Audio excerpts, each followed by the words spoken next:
بھی ہو رہا ہے۔ میں آپ کی اجازت سے انہیں یہ پیغام دینا چاہتا ہوں کہ آج امت مسلمہ اکٹھی ہے،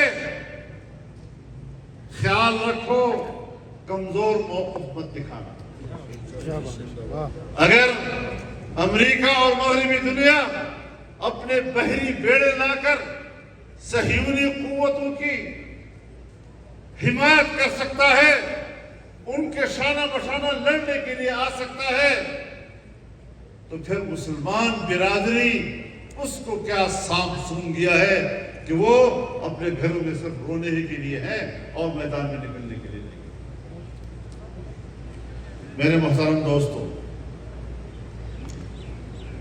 اگر افغانستان کے محاذ پر ہمارے بھائیوں پر تکلیف آئی، ہم شانہ بشانہ کھڑے رہے۔ آج اگر فلسطین کے مسلمانوں پر ایک مشکل گھڑی آئی ہے، پوری دنیا کے مسلمان کا فرض ہے کہ ان کے شانہ بشانہ کھڑا۔ اور جمعیت علماء اسلام نے پشاور میں جلسہ کیا، کوئٹہ میں جلسہ کیا، کراچی میں جلسہ کیا، اور انسانیت دور دور تک پھیلی ہوئی نظر آ رہی ہے۔ آج آپ کے اس اجتماع سے بھی جو تائید مل رہی ہے، میں اسے معمولی تائید نہیں سمجھتا۔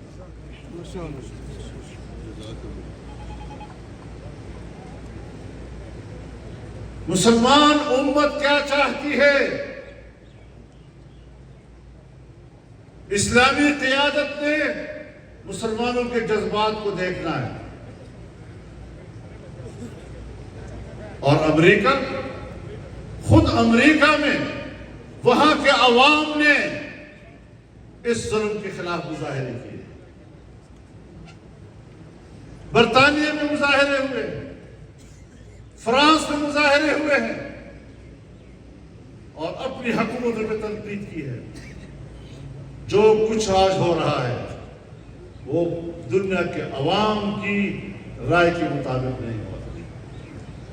ہم اسلامی تنظیم کانفرنس سے امید رکھتے ہیں کہ وہ جرأت مندانہ موقف لے اور براہ راست اپنے بھائیوں کے ساتھ شانہ بشانہ کھڑے ہونے کا اعلان کرے۔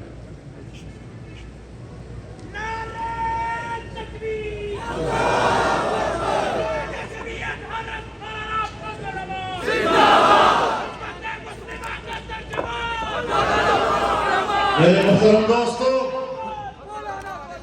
میرے کوئی پرواہ نہیں۔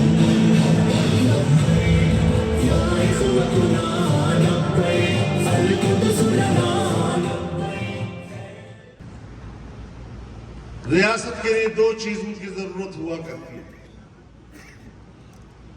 ایک مستحکم معیشت کی اور ایک امن و امان کی۔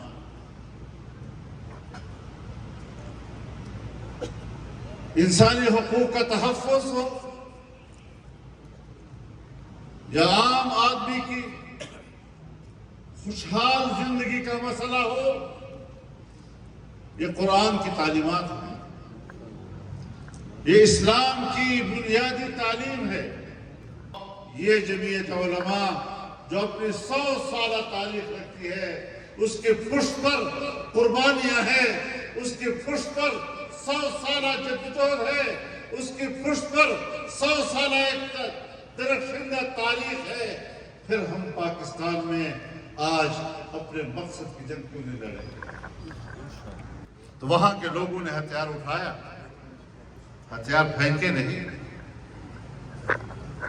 امریکہ آیا تو امریکہ کو 20 سال تک لڑ کر باہر نکالا، مگر پھر بھی اگر امریکہ سمجھتا ہے وہ دنیا کا سپر طاقت ہے، تو میرے خیال میں اگر وہ اپنے آپ کو سپر طاقت سمجھتا ہے تو وہ بھی احمق ہے، اور اگر ہم اس کو سپر طاقت